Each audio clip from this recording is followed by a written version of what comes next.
Hey everyone, Don Cruikshank here from DC Leadership Training and Consulting for another episode of Lead Right Now. What we're going to talk about today is conflict management and conflict resolution. And look, if you like these videos that we've been bringing to you, please like, subscribe to our YouTube channel and share the videos around so that other people can see it as well. But without any more ado, let's get into it right now. Conflict management and resolution. And man, I tell you what, isn't conflict so apparent in today's world, right? The stresses of COVID and everything else have raised up everybody's tensions, everybody's frustrations, disappointments, anger, and there is probably more conflict today than we've seen in a long time. Don't believe me? Head over to your favorite social media platform, scroll through the comments on almost any post, and there is a lot of conflict, and that is not how leaders should be handling conflict the way that many people on social media are. I'm not saying you can't have conflict on social media.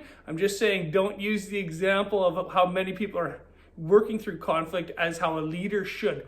Here's one of the key takeaways I want to leave you with today is number one, in order to be able to navigate through conflict successfully, and look, I don't even think conflict is necessarily a bad thing, okay? Conflict can be handled in a way that isn't proper and isn't helpful, but I think conflict actually can be helpful. It brings in different points of views, it brings in different opinions, different observations, and it can help lead to a better decision. Or it can pull apart at relationships, but it can't do both. And so if you want conflict to work towards a better resolution, then you need some conflict management and conflict resolution. And here's the first key takeaway that I want to leave you with is you have to see other people as humans. And it sounds maybe so obvious, and you go, well, what do you mean you have to see other people as humans? I mean, you gotta see them as humans. Remember that there's many things going on in their life that you're not aware of. There's many factors that are impacting their day-to-day life that you don't like impacting their day-to-day life. Take a look, I'm at home, I'm working from home, okay? Many of you are working from home, right? Many things impacting people's lives that we just don't know about. And so we have to see them as human, and we have to be able to exercise grace because they are human. But we also want to be able to see them as human so that we see the humanity within them and go, you know what? They're just like me. Maybe a different opinion, maybe different beliefs and convictions, but what makes them them, the humanity, is the same thing that gives me humanity. And so we want to see people as human. And it's hard to do, especially on social media when we're not seeing them face to face. But this can happen in person too, where we don't see them as human. When emotions get high, when the stakes are high, right? And it's emotional, it's easy to see that other person mostly as an enemy and inhuman, as opposed to being a person just like us. The other thing when we're dealing with conflict, you want to stop and ask yourself this question. What am I trying to prove? What am I trying to prove? Okay? What is the point that I'm trying to drill home, or what am I trying to prove? Am I trying to prove that I'm the smartest person? Maybe.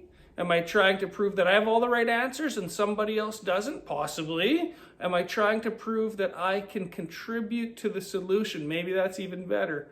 Okay, and then when you feel that things are getting heated and you feel that it's getting personal, what you should do is you should stop and ask yourself this question. What box am I in right now? And when I say what box am I in right now, I mean you've placed yourself in a box. It could be the need to be seen as box, so you need to be seen a certain way. It may be the I deserve box, okay?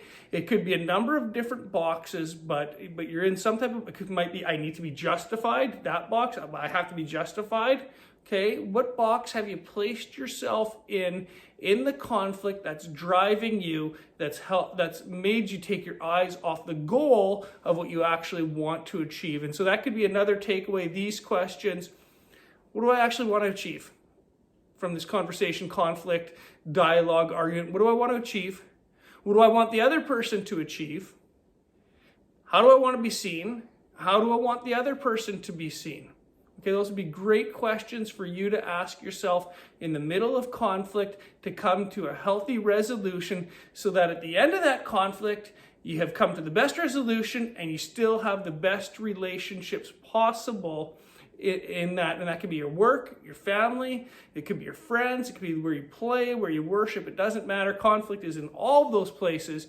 So next time you're dealing with conflict, just stop for a moment, go through a few of those questions, and I promise you that you will navigate that time with a far greater degree of success, both relationally and in terms of how the outcome is. So thanks for watching. Again, please like the video, subscribe to our channel, share this video around. Let me know if you're working from home. You can see that I have got the kids and the wife on the wall there. Let me know where you're working from, your workplace, and how you are managing conflict there. Thanks for watching. Have a great day, and bye for now.